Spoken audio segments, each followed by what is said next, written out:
everyone. Welcome back to another episode of Good Grief, Life After Loss. I am your host, Skylar, and today we are talking about June 12th, which would have been Sam's 27th birthday. 10 years later, and every year this day still hits differently. This year it hit kind of weird, not harder, not easier, just weird, because I basically almost forgot it was Sam's birthday. Like, it was on my calendar, I knew it was coming, and I still somehow let it sneak up on me. And then the day itself was completely swallowed up by work. And then I posted on Instagram and felt absolutely nothing at all towards that post. So that's where we're at. And I want to talk about that with you. So let's just dive right on into it.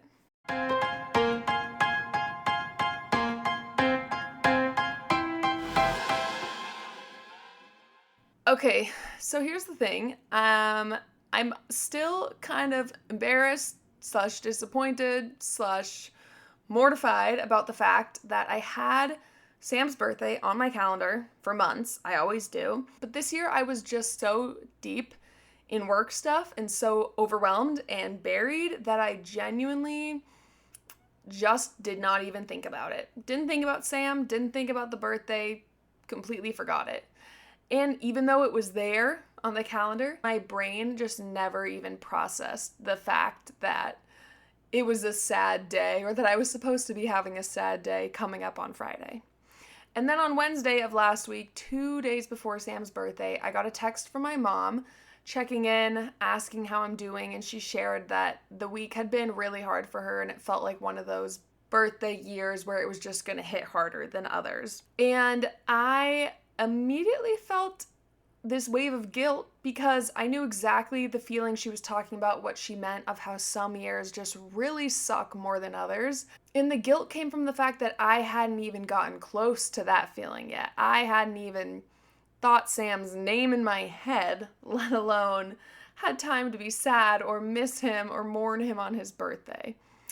And meanwhile, my mom was already carrying that, had probably been carrying it all week, if not longer, and I was just elsewhere. My brain was not at all there. And I had this weird, the guilt of realizing that my mom was grieving and I had completely forgotten to grieve, or that I was supposed to be grieving. I don't know. It was a very specific and weird feeling that I felt. But flash forward to Friday, June 12th, the day of Sam's birthday, and let me just fill you in, I guess, on the context of why Friday was basically impossible for me to grieve. First off, I had this hour-long all-hands presentation to the entire company that I was responsible for leading, pretty much the only person who was going to speak for an hour straight. And I was also presenting on some topics that I wasn't the most confident on, so I had to actually really think through the content and the script and the talking points and really understand it, and I just did not feel confident in it. And of course, this big stressful moment had to land on June 12th, of course. And that morning, I woke up and immediately, and I mean immediately, my brain went to work. There was not a second where I skipped a beat. The second my eyes opened, anxiety, prep, run through the slides, do it all one more time, check my notes. There was genuinely no room for anything else in my mind. And here's the thing, in years past, even when I've been busy, when I've been at school or work, whatever it is on Sam's birthday or anniversary, I have always found my moment. Even if it's I wake up a little earlier, just 30 minutes before leaving for school, or I have an hour at the end of the day to unwind where I could just sit alone and put on the music, look through pictures of him, do my best to pull a tear out. I always had time for that. And that moment matters to me. And I know it's stupid, and I've talked about this before, and I don't necessarily agree with it, but in my mind, it's how I feel like I did the day right. I honored the day, I honored Sam, I showed up for him, even when the world was still spinning around me. I need to have that moment, even if it's only 30 minutes on the day. And this year, I did not have that. And I don't mean like I just had a little less time than usual, didn't feel as sentimental. I mean, the only moment where I theoretically could have looked through the pictures of Sam, let myself feel something, was during a bathroom break in the middle of the day. In the middle of my workday. That was it. That was the window. There truly was no other time. And even if there was time, I was so stressed that I was not even in the mental space to have my sad thoughts and get in my griefy feels. And I know that other people find comfort in staying busy on the hard days and being distracted, and I fully get that. In some years, I have even been grateful to have a distraction. But this year, I did not want the distraction. I wanted to be sad. I wanted to sit in the grief and the pain. I wanted my moment where I could have a single tear go down my cheek and I felt accomplished in my grief, and I did not get that one. And it didn't even get better when the day ended. We had this incredible weekend in Portland. It was so good. But on Sam's actual birthday, woke up, had my whole day of work, rushed out the house, got to Maine, went to dinner, and then went out to the bars. And by the time we actually got home, it was June 13th. It was the next day. It was no longer Sam's birthday. And just like that, June 12th was over.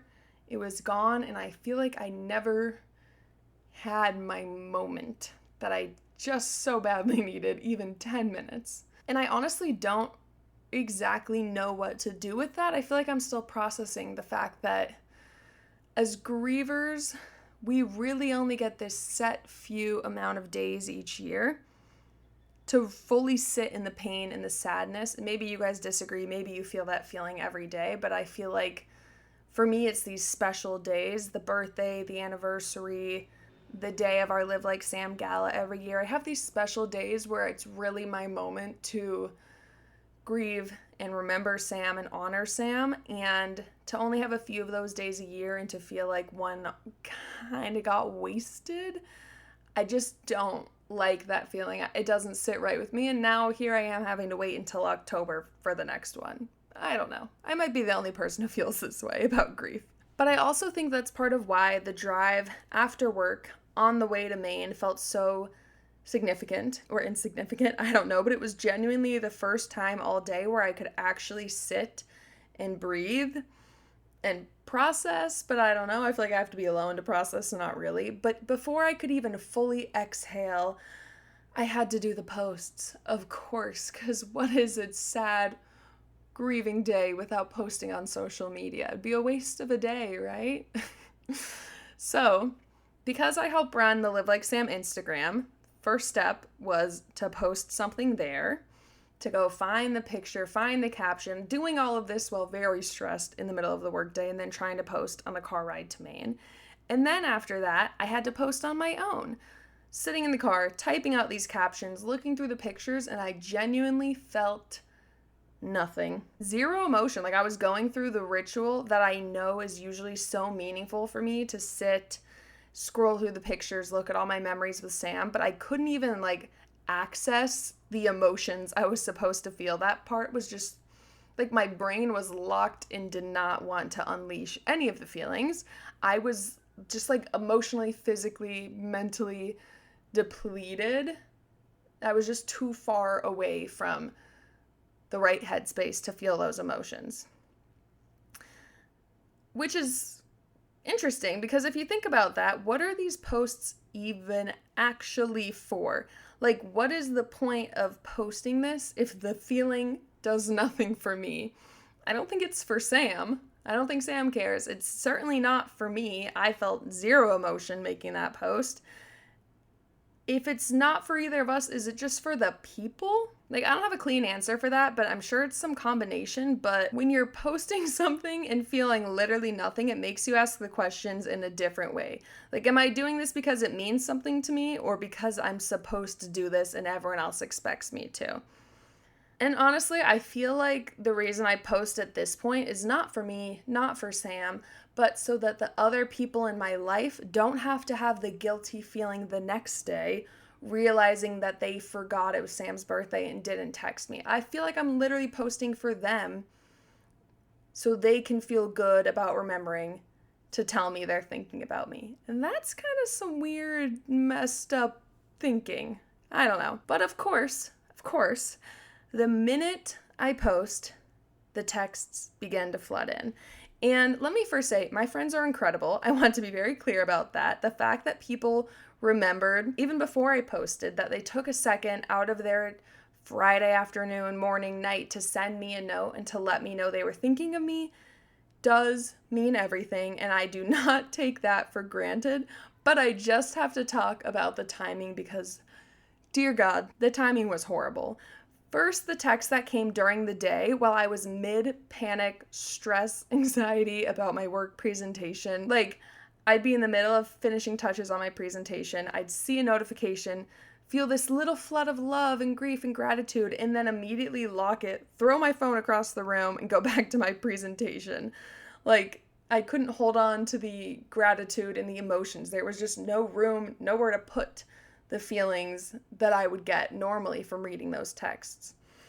And then the text that came later in the day, when I was finally at dinner with Harry, with our friend, having drinks, feeling happy, feeling normal, getting those texts then pulled me back into a place that I hadn't even quite gotten to yet. And it's this weird feeling of laughing and being happy and being present, and then seeing your phone light up with the blue hearts and a thinking of you and you're so strong.